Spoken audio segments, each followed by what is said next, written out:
বকেয়া বেতনের দাবিতে সাভারের আশুলিয়ায় টানা 53 ঘণ্টা অবরোধের পর সেনাবাহিনীর আশ্বাসে সড়ক ছাড়লেন বার্স গ্রুপের শ্রমিকরা।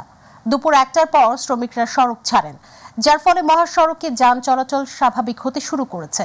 এর আগে সার্ভিস বেনিফিট ও ক্ষতিপূরণের দাবিতে টানা 52 ঘণ্টা নবীনগর চন্দ্রা মহাসড়ক অবরোধ করেন শ্রমিকরা। এতে ভোগান্তিতে পড়েন মহাসড়ক ব্যবহারকারীরা। দুটি মহাসড়কের প্রায় 15 কিলোমিটার যানজট সৃষ্টি হয়। গত সোমবার লে অফ ঘোষণা করা বার্স গ্রুপের শ্রমিকদের সার্ভিস বেনিফিট ও ক্ষতিপূরণ দেওয়ার দিন ধার্য করা ছিল, কিন্তু মালিকপক্ষ কোনো পাওনা পরিশোধ না করে শ্রমিকদের সঙ্গে যোগাযোগ বন্ধ করে দেয়। এমনকি 3 মাস সময় চেয়ে কারখানার গেটে একটি নোটিশও ঝুলিয়ে দেয় কারখানা কর্তৃপক্ষ। পরে কোনো উপায় না দেখে মহাসড়ক অবরোধ করেন শ্রমিকরা। দর্শক, এই মুহূর্তে গাজীপুর থেকে মহাসড়ক পরিস্থিতির খবর জানাতে যুক্ত হচ্ছেন প্রতিনিধি চঞ্চল খান। ধন্যবাদ আপনাকে। আপনি জানেন যে ঢাকা ময়মনসিংহ মহাসড়কের চান্দনা চৌরাস্তায় বগুড়া বাইপাস এলাকায় কিন্তু সকালে শ্রমিক আন্দোলন হয় এবং তারপর থেকে কিন্তু ঢাকা ময়মনসিংহ মহাসড়কে তীব্র যানজটের সৃষ্টি হয়। সকাল 8টা সাড়ে 8টার দিকে কিন্তু শ্রমিকরা রাস্তায় নেমে আসে। সর্বোপরি যদি বলতে চাই 11টা পর্যন্ত প্রায় 3 ঘন্টা কিন্তু রাস্তা অবরোধ ছিল। তারপর থেকে কিন্তু যৌথ বাহিনীর, সেনাবাহিনীর টহল টিম তারা কিন্তু এখানে এসে এই রাস্তা কিন্তু স্বাভাবিক করে। এখন পর্যন্ত ঢাকা ময়মনসিংহ মহাসড়কে কোথাও কিন্তু শ্রমিক আন্দোলন নেই। রাস্তাঘাট স্বাভাবিক অবস্থায় রয়েছে, মানুষ এবং গণপরিবহন তার নিজ নিজ গন্তব্যে স্বাভাবিকভাবেই যেতে পারছে। আপনাকে একটি বিষয় জানিয়ে রাখি, সকালবেলা কিন্তু শ্রমিকরা স্বাভাবিকভাবে কাজে তারা যোগ দিয়েছিল, কিন্তু তারপরে 8:30টার দিকে বগুড়া বাইপাস এই অঞ্চলগুলোতে কয়েকটি কারখানার শ্রমিক কিন্তু রাস্তায় নেমে আসার পর কিন্তু বিভিন্ন কারখানার শ্রমিকের রাস্তায় নেমে আসে। তারপর থেকে কিন্তু এই যানজটের সৃষ্টি হয় এবং তারপরে যৌথ বাহিনী, সেনাবাহিনী, পুলিশের সহায়তায় কিন্তু রাস্তা অনেকটাই কিন্তু স্বাভাবিক হয়। আমি এখন পর্যন্ত যে রাস্তার পরিস্থিতি তা অনেকটাই স্বাভাবিক।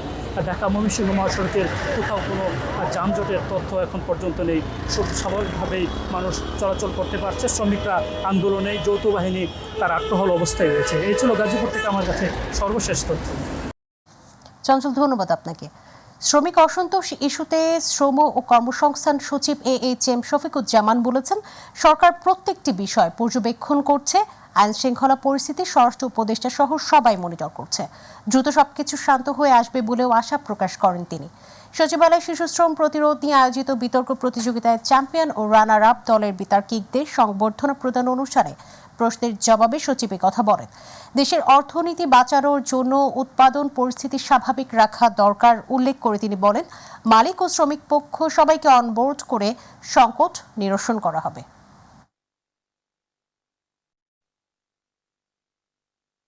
স্বরাষ্ট্র উপদেষ্টা মহোদয় সহ আমরা সবকিছু এটা মনিটর করছি।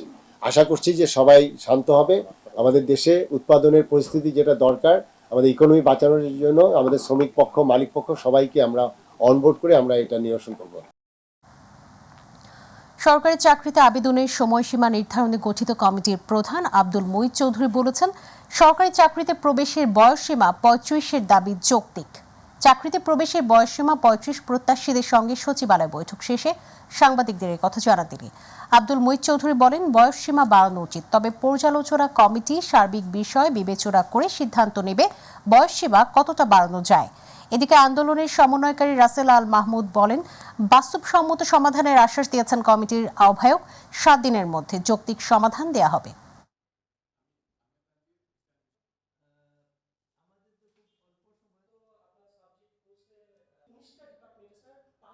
কথা হয়েছে, আন্তরিকভাবে উনি বলেছেন যে বৈষম্যহীন বাংলাদেশ গড়ার ক্ষেত্রে যে যৌক্তিক দাবি নিয়ে তোমরা এসেছো, আমরা অবশ্যই একটি সুন্দর বাস্তবসম্মত একটি সমাধান দেব।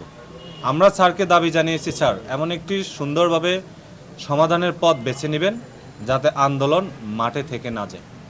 তাদের যে বক্তব্যটা যে বয়স বৃদ্ধি করার যৌক্তিকতা আছে, এ বিষয়ে কোনো সন্দেহ নেই। এখন কতটুকু করা যে যা যৌক্তিক, সেটা আমরা আবার সার্বিক পরিস্থিতির আলোকে চিন্তা করব, করে ফাইনালি আমরা চূড়ান্ত করলে তখন আবার আমরা বলতে পারবো যে এইটা আমরা করেছি। এখনকার যে বয়সটা, এইটা বাড়ানো উচিত। দল হিসেবে আওয়ামী লীগ সহ 14 দলের মানবতা বিরোধী অপরাধের বিচার চেয়ে আন্তর্জাতিক অপরাধ ট্রাইব্যুনালে অভিযোগ দায়ের করা হয়েছে। দুপুরে জাতীয়তাবাদী গণতান্ত্রিক আন্দোলন এনডিএম চেয়ারম্যান ববি হাজ্জাজ এই অভিযোগ দায়ের করেন। পরে ট্রাইব্যুনালের চিফ প্রসিকিউটর তাজুল ইসলাম জানিয়েছেন, কোনো সংগঠনের বিরুদ্ধে অভিযোগ করার বিধান আছে, তবে কাজ ট্রাইব্যুনালের বাকি তদন্ত সংস্থা ও প্রসিকিউশন করবে। এদিকে গত 5 আগস্ট রাজধানীর চাংখারপুলে আর্মড পুলিশ ব্যাটালিয়নের গুলিতে 10ম শ্রেণীর ছাত্র আনাস হত্যার ঘটনায় সাবেক প্রধানমন্ত্রী শেখ হাসিনা সহ 25 জনের নামে আন্তর্জাতিক অপরাধ ট্রাইব্যুনালে অভিযোগ করা হয়েছে। আওয়ামী লীগ এবং 14 দলের অন্যান্য শরিক দল, সাম্যবাদী Dal, Ganatantrik Mazdoor party, Jasad Inu, Bangladesh workers party Menon, Bangladesh Samajtantrik Dal, Tariqat federation, Ganatantri party, national Awami party NAP, Gano Azadi League, communist কেন্দ্র, বাসদ এবং জাতীয় পার্টি জেপির বিরুদ্ধে দল হিসাবে এই গণহত্যার ব্যাপারে অভিযোগ তারা করেছেন। সুতরাং এই দল হিসাবে তদন্ত করতে গিয়ে দলের কোন পর্যায়ের নেতা বা কি কাঠামোকে তদন্তের আওতায় আনা হবে, এইটা আমরা সিদ্ধান্ত নেব আমাদের পরবর্তী সময়। সংগঠনের বিরুদ্ধে যেহেতু অভিযোগ করা এবং বিচার করার বিধান আছে, উনি দরখাস্ত দিয়েছেন, ওনার দায়িত্ব উনি পালন করেছেন, বাকিটা ট্রাইব্যুনালের তদন্ত সংস্থা এবং প্রসিকিউশন করবে। সংবিধান সংস্কার করে কিভাবে নির্বাচন হবে সেটা ঠিক করে রাজনৈতিক দলগুলোর সঙ্গে আলোচনা করে নির্বাচনের দিনক্ষণ ঠিক করতে হবে বলে জানিয়েছেন নির্বাচন ব্যবস্থা সংস্কার কমিশনের প্রধান ও সুজন সম্পাদক বদিউল আলম মজুমদার। জাতীয় প্রেস ক্লাবে জাতীয় জরিপ 2024-এর ফলাফল প্রকাশ অনুষ্ঠানে তিনি এসব কথা বলেন। এ সময় তিনি জানান, দেশের সব রাজনৈতিক দলগুলোকে গণতান্ত্রিক হতে হবে। তত্ত্বাবধায়ক সরকারের আমলের নির্বাচনগুলো নিয়ে কিছুটা প্রশ্ন থাকলেও সেগুলো নিরপেক্ষ হয়েছে বলে মন্তব্য করেন তিনি। আমি যেই কমিশনের সাথে যুক্ত, সেই কমিশনের দায়িত্ব হবে যে কিভাবে সুষ্ঠু, নিরপেক্ষ এবং অংশগ্রহণমূলক নির্বাচন নিশ্চিত করা যায়, গ্রহণযোগ্য নির্বাচন নিশ্চিত করা যায়। তার কতগুলো টেকনিক্যাল সলিউশন আমাদের অভিজ্ঞতার আলোকে, বাইরের অভিজ্ঞতার আলোকে এবং জনগণের সাথে বিভিন্ন ওই স্টেক হোল্ডারের মতামতের ভিত্তিতে কি কি করণীয়, কি কি করা দরকার, কি কি পরিবর্তন করা দরকার, আমাদের আইন কানুনে কী কী পরিবর্তন করা দরকার, আমাদের এই যে নির্বাচনী পদ্ধতিতে কী কী পরিবর্তন করা দরকার, যে সকল প্রতিষ্ঠানগুলো নির্বাচনের সাথে যুক্ত আছে তাদের মধ্যে কী পরিবর্তন করা দরকার, কিছু কিছু সাংবিধানিক সংস্কারেরও দরকার আছে, সেখানেও কী কী পরিবর্তন করা দরকার, এগুলো সম্পর্কে আমরা সুপারিশ দিতে পারি।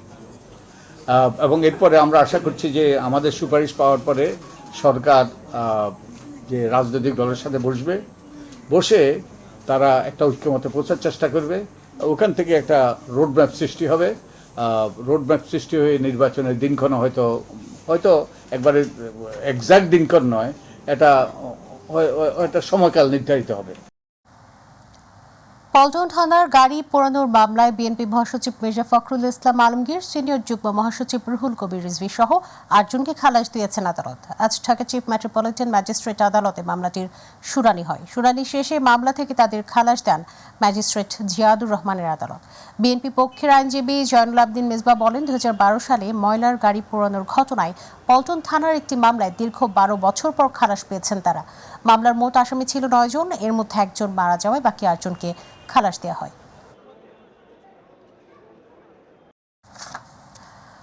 সাবেক প্রধানমন্ত্রী শেখ হাসিনার মুখ্য সচিব ও উপদেষ্টা কামাল নাসের চৌধুরী, সাবেক যুব ও ক্রীড়া সচিব মেজবাউদ্দিন আহমেদকে গ্রেফতার করেছে ডিবি। রাতে রাজধানীর বিভিন্ন স্থান থেকে তাদের গ্রেফতার করে ডিবি। ডিবি জানিয়েছে, গোপন সংবাদের ভিত্তিতে রাতে রাজধানীর কয়েকটি স্থানে অভিযান চালিয়ে তাদের গ্রেফতার করা হয়। ডিবি আরও জানায়, তাদের বিরুদ্ধে হত্যা মামলা সহ সুনির্দিষ্ট মামলা রয়েছে। বৈষম্য বিরোধী ছাত্র জনতার আন্দোলনে হামলার ঘটনায় এসব মামলা দায়ের করা হয়। আটককৃতদের আজ বিকেল নাগাদ আদালতে তোলা হবে বলেও জানিয়েছে ডিবি। এর আগে মঙ্গলবার রাতেই কুষ্টিয়া 4 আসনের সাবেক সংসদ সদস্য আব্দুর রৌফকে রাজধানীর মিরপুর থেকে গ্রেফতার করে র্যাব। সাবেক স্বরাষ্ট্রমন্ত্রী সহ আওয়ামী লীগ নেতাদের ভারতে পালিয়ে যাওয়ার বিষয়টি খতিয়ে দেখছে র্যাব। এই তথ্য জানিয়েছেন র্যাবের আইন ও গণমাধ্যম শাখার পরিচালক লেফটেন্যান্ট কর্নেল মুনিম ফেরদৌস। সকালে সমসাময়িক বিভিন্ন ইস্যুতে করা ব্রিফিংয়ে সাবেক মন্ত্রী এমপিদের ভারতে পালিয়ে যাওয়ার ব্যাপারে প্রশ্ন করলে তিনি কথা বলেন। সিসি ফুটেজ বিশ্লেষণ করে ছাত্র জনতার উপর হামলাকারীদের চিহ্নিত করা হচ্ছে জানিয়ে তিনি বলেন, এখনও অনেকে বৈধ অস্ত্র জমা দেয়নি। সেসব অস্ত্র উদ্ধারে র্যাবের অভিযান চলমান রয়েছে। দেশের 4 সমুদ্র বন্দরে 3 নম্বর স্থানীয় সতর্ক সংকেত দেখাতে বলেছে বাংলাদেশ আবহাওয়া অধিদপ্তর। সেই সঙ্গে মাছ ধরার ট্রলারগুলোকে পরবর্তী নির্দেশ না দেওয়া পর্যন্ত উপকূলের কাছাকাছি থাকতে বলা হয়েছে। আজ আবহাওয়া অফিসের দেয়া সমুদ্র বন্দরের পূর্বাভাসে এই তথ্য জানান। এতে বলা হয়েছে, সক্রিয় মৌসুমী বায়ুর প্রভাবে উত্তর বঙ্গোপসাগর ও বাংলাদেশের উপকূলীয় এলাকায় গভীর সঞ্চালনশীল মেঘমালা সৃষ্টি অব্যাহত রয়েছে। বাংলাদেশের উপকূলীয় এলাকা, উত্তর বঙ্গোপসাগর ও সমুদ্র বন্দরগুলোর উপর দিয়ে ঝোড়ো হাওয়া বয়ে যেতে পারে। চট্টগ্রাম, কক্সবাজার, মোংলা ও পায়রা সমুদ্র বন্দর সমূহকে 3 নম্বর স্থানীয় সতর্ক সংকেত দেখিয়ে যেতে বলা হয়েছে। বন্যা দুর্গত অঞ্চলে ত্রাণ কার্যক্রম পরিচালনা করছে বিএনপি। রংপুর গাইবান্ধাতেও ত্রাণ দেওয়া হবে বলে জানিয়েছেন বিএনপির স্থায়ী কমিটির সদস্য ডক্টর এজেড.এম জাহিদ হোসেন। সকালে নয়াপল্টনে বিএনপির ত্রাণ সংগ্রহ কমিটির এক সংবাদ সম্মেলনে একথা বলেন তিনি। এ সময় তিনি বলেন, দক্ষিণাঞ্চলের বন্যায় মানুষের পাশে দাঁড়িয়েছে বিএনপি। সেখানে পুনর্বাসনের ক্ষেত্রে গুরুত্ব দেওয়া হচ্ছে কৃষিকে। শারদীয় দুর্গোৎসবের শুভ মহালয়া আজ। সনাতন ধর্মাবলম্বীদের সবচেয়ে বড় ধর্মীয় উৎসব শারদীয় দুর্গোৎসবের ক্ষণ গণনা শুরু। ভোর থেকে রাজধানীর ঢাকেশ্বরী সহ দেশের অন্যান্য মন্দিরে এই উপলক্ষে বিভিন্ন অনুষ্ঠানের আয়োজন করা হয়। শারদীয় দুর্গাপূজার একটি গুরুত্বপূর্ণ অনুষঙ্গ মহালয়া। চণ্ডী পাঠের মধ্য দিয়ে দেবীর আবাহন করছেন ভক্ত অনুসারীরা। চণ্ডীতেই আছে দেবী দুর্গার সৃষ্টির বর্ণনা ও প্রশস্তি। পঞ্জিকা অনুযায়ী এবার দেবী আসবেন ঘোড়ায় চড়ে, বিদায় নেবেন দোলায়। সকালেই দুর্গোৎসবের সাজে মণ্ডপগুলোতে জড়ো হন শত শত পুণ্যার্থী। সুন্দর ও সুস্থ পৃথিবীর প্রত্যাশা ছিল সবার কণ্ঠে। গেল কয়েকদিনের টানা বর্ষণে ভেসে গেছে খুলনার 7 উপজেলার হাজার হাজার বিঘা মাছের ঘের ও পুকুর। এতে বিভিন্ন প্রজাতির মাছ, বিশেষ করে চিংড়ি ও পোনা সহ মৎস্য খাতে ক্ষতি হয়েছে 262 কোটি 43 লাখ টাকা। সবচেয়ে বেশি ক্ষতির মুখে পড়েছে ডুমুরিয়া উপজেলার চাষিরা। মাছ ভেসে যাওয়ায় একেবারেই নিঃস্ব হয়ে পড়েছেন তারা। খুলনা থেকে শিশির রঞ্জন মল্লিকের রিপোর্ট, জানাচ্ছেন নুসরাত শারমিন।